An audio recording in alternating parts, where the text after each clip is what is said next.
Buwan ng Agosto Pizza 16 taong 2017, isang binatilyong nagngangalang Kian Lloyd de los Santos ang natagpuang wala ng buhay sa Esquinitas sa Barangay 160, Caloocan. Nagtamo ang biktima ng tama ng bala sa uluhan kung saan na-recover din sa kanya ang isang 45 caliber pistol, 4 na basyo ng bala at 2 pakete ng hinihinalang methamphetamine o kilala sa tawag na shabu. Ang naturang insidente ay resulta sa ginawang one-time big-time anti-illegal drug operation ng PNP sa ilalim ng nooy programang War on Drugs ni Pangulong Rodrigo Duterte. Ngunit ang naturang pagkapaslang kay Kian de los Santos ay umani ng samot-saring reaksyon kung saan binatikos ito ng gusto ng mga kalaban sa politika at mismong human rights sa kadahilanang overkill o mano ang pagkapaslang kay Kian, kung kaya't sigaw ng mismong pamilya ng biktima ang agarang hustisya at iginiit ang pagka-inosente ni Kian Lloyd de los Santos tungkol sa nasasabing droga. Ngunit may ilang testigo ring lumutang kung saan idiniin si Kian de los Santos kung saan nagtutulak o mano talaga ito sa kanilang barangay. Bagay na ang naturang kaso ni Kian ay talagang naging gatong sa umano'y palpak at brutal na paraan ng Administrasyong Duterte sa pagsugpo ng ilegal na droga. Ngunit ang tanong, definisyon nga ba ang pagkapaslang ni Kian de los Santos para sabihing palpak ang ginawang gyera kontra droga ng Administrasyong Duterte o sadyang sinakyan na lang ito ng oposisyon para gawing propaganda bilang pamumulitika?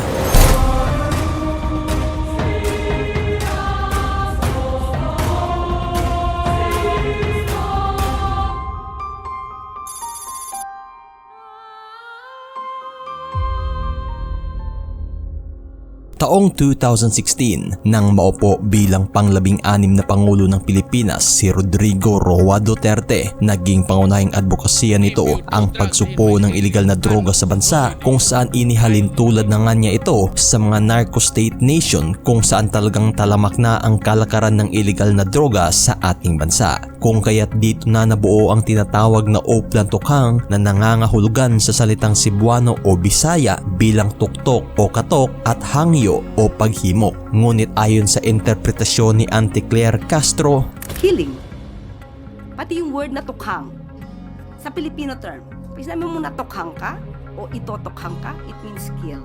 Kung kaya't ang naturang kampanya ng administrasyon laban sa ilegal na droga ay talagang nabalot ng pambabatikos at pagpuna galing sa oposisyon at ng mismong human rights kung saan tinawag nila itong gyera kontra maralita. Bagay na mas umingay pa ng gusto ang umano'y human rights advocate at mga oposisyon nang mangyari ang pagkapaslang ng binatilyong kinilalang si Kian Lloyd de los Santos, pangalan na naging sentro ng malawakang investigasyon sa umano'y pang-aabuso sa ilalim ng War on Drugs. Ngunit ang pangalang ito rin ang mismong naging sentro ng propagandang ibinida ng oposisyon bilang pangpukol sa Administrasyong Duterte. Ngunit ano nga ba talaga ang nangyari sa kaso ni Kian Lloyd de los Santos?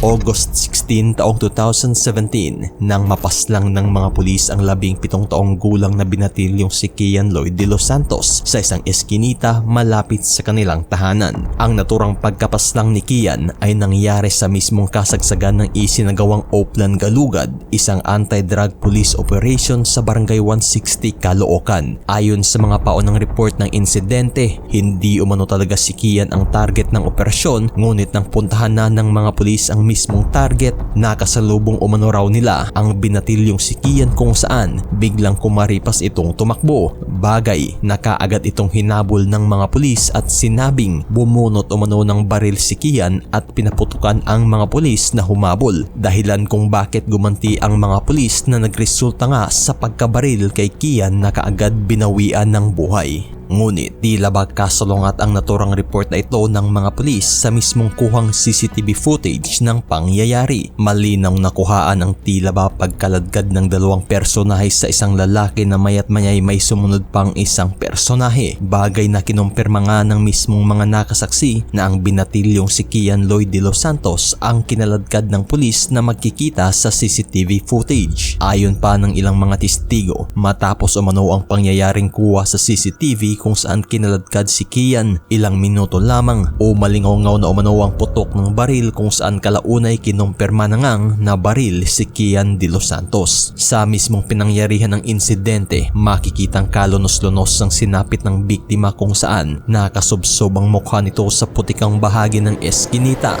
Makikita rin na may hawak itong caliber 45 sa kaliwang kamay at na-recover sa crime scene ang mga basyo ng bala at ilang pakete ng hinihinalang illegal na bato. Ngunit ang naturang nakalap na impormasyon at ebidensyang ukol sa pagkamatay ni Kian ay mariing itinanggi ng kanyang ama. Tawag sa hawak ng baril, 45 pa. Anak ko right hand, yung baril sa kaliwa. Isipin natin, ba't magkakaroon ng bata ng baril, nag-aaral yan. Unod edad, kakaroon ka baril, magsusuksok ka ng baril, yung short mo, pantulog, yung ano ba short niya? Ngunit iginiit ng mismong Caloocan Police na may mga intelligence report na umano silang natatanggap kung saan isang nagngangalang Kian de los Santos ang sangkot sa pagtutulak ng droga sa kanilang barangay. Doon sa area, kilala siya ron eh. Ang tawag na doon ng mga tao ron is addict, pusher. Ngayong napatay na siya, mabait na siya. Lumalabas na kinasakayan na nito na mabait na siya at santo na siya. Bagay na kinumpirma naman ito ng iprinisintang testigo na nagngangalang si alias Nono na isa ring tulak na nahuli ng mga pulis. Pag-confirm na po na okay na, tsaka po ako lalakad. Sino mag-aabot sa'yo? Iyan po. Bagay na ang naturang paratang na ito nga ay lalong ikinadismaya ng pamilya ni Kian kung saan sila na raw ang namatayan, tila sila pa ang idiniin. Sa naturang investigasyon, kinilala bilang pangunahing sospek ng krimen ng tatlong pulis Caloocan na sina PO3 Arnel Juarez, PO1 Jeremiah Pereda at PO1 Jerwin Cruz. Bagay na talagang nadiin pa ng gusto ang tatlong pulis nang lumabas ang ginawang paraffin test ng PNP Crime Laboratory kung saan negatibo sa naturang gunpowder nitrate ang kamay ng biktimang si Kian, o ibig sabihin na hindi nga nagpaputok ng baril si Kian kung saan taliwas ito sa mga naging salaysay ng tatlong pulis. At nang dahil nga sa pagkasangkot ng mga pulis sa naturang makontrobersyal na pagkapaslang kay Kian de los Santos, mismong si Pangulong Duterte na nga ang nanawagan ng investigasyon kung saan isinaad nitong hindi sasantuhin ang mga pulis na sangkot kung sakaling mapatunayang ito'y nagkasala. I saw the tape or tapes doon sa TV, and I agreed that there should be an investigation. Should the investigation point to liabilities by one, two, or all, there will be a prosecution, and they have to go to jail if convicted. Bagay na sa mismong araw nga ng libing ni Kian ay nagmistulang kilos protesta ito kung saan inulan ng mga militanteng grupo at mga human rights advocate na tutol sa ginawang giyera kontra droga ng pamahalaan. Bagay na talagang pinalaga na nga ng mga magulang ni Kian ang aksyong ito kung saan tila ba nagamit na lamang ang pagkamatay ni Kian bilang propaganda ng mga oposisyon para sa pamumulitika. Sana po na tigilan na po kasi hindi naman po kami namumulitika. Ang gusto lang po namin ay mabigyan po ng katarungan yung pagkamatay ng anak ko. Yun lang po.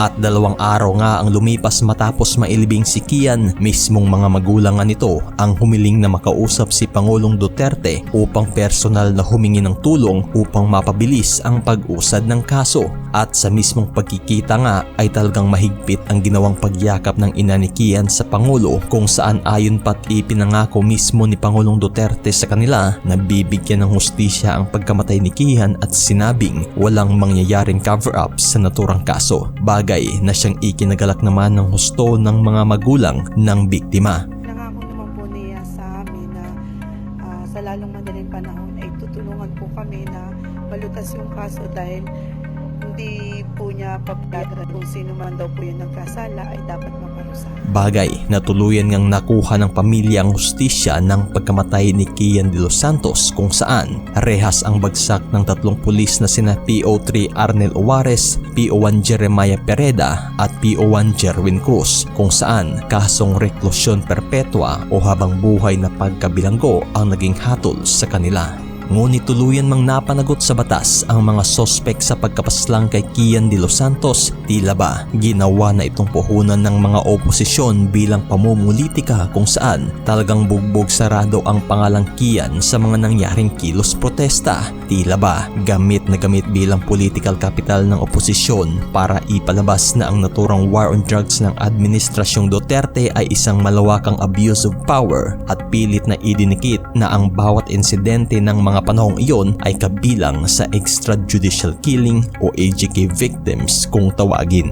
Bagamat malayo man sa perpeksyon ang naturang war on drugs ng Administrasyong Duterte, hindi naman may pagkakailang isang malaking success kung ituring ang hakbang na ito base sa data at mismong numero. Ayon nga sa naipresentang data noong 2019 sa Ministerial Segment ng Commission on Narcotic Drugs o CND na umabot ng 97% ang naarestong mga drug personalities habang nasa 3% lamang ang naitalang nasawi sa mga ginawang operasyon. Ang datang ito ay suportado naman ng mismong aktual na numero kung saan umabot ng humigit 1.3 million ang mga sumurrender sa naturang war on drugs at nasa humigit 2,000 minor de edad naman ang na-rescue. Umabot rin sa bilang na humigit 22,000 barangays ang idineklarang drug cleared kung saan nagresulta nga ito sa 52% reduction o paghupa ng laganap na kalakaran ng droga sa bansa. Bagamat pilit man itong niyurakan ng mga taong kontra sa naturang pamamaraan ni Duterte sa pagsugpo ng iligal kung saan laman ng propaganda ang umano'y AGK na umabot ng 30,000 individual ang napaslang, bagay na talagang hindi kayang suportaan ng naturang mga ebidensya na tila ba katang-isip lamang. Bagamat malayo man sa perpeksyon ang naturang war on drugs ng Administrasyong Duterte na talaga namang may mga umaabusong pulis sa karapatang pantao, tiyak hindi pa rin ito basihan para bahiran at sabihing palpak ang naturang adhikain ng pamahalaan para maibsan ang naturang peligrong dulot ng iligal na droga at ang pagpapanumbalik sa kapayapaan at kaayusan ng bawat lipunan. Ika nga'y, the numbers speak for themselves. At isa nga sa mga katagang binitawan ni Duterte, Your concern is human rights. Mine is human lives.